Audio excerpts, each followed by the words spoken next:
ang lakas ng Katy Perry fever sa Pinas. Todo costume at props pa ang mga fans. Maging celebrities, nakising-along at party kay Katy. Nagpapatrol, MJ Felipe. I got the eye of the tiger! Kantahan, sayawan. Sa labas pa lang ng Philippine Arena, ramdam mo na ang Katy Perry fever ng mga Pinoy fans. Ang iba, todo outfit pa para maging kaloka-like ng pop star. Sa dami ng mga naipit sa matinding traffic, pasado alas 9 na nang magsimula ang concert. At paglabas pa lang ni Katy, malakas na hiyawan na ang maririnig.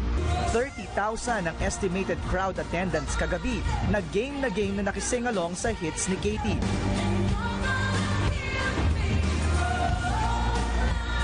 Bukod sa mga kanta, stand out din ang costumes, props at magagandang ilaw na nagbigay buhay sa stage.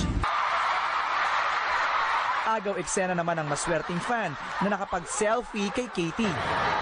Spotted din ang mga celebrities sa concert.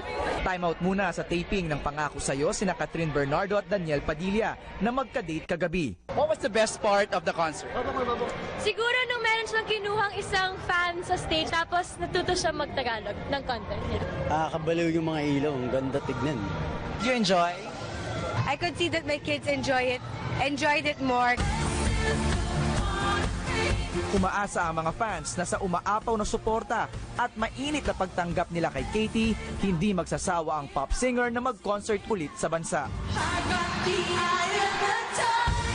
MJ Felipe, ABS-CBN News.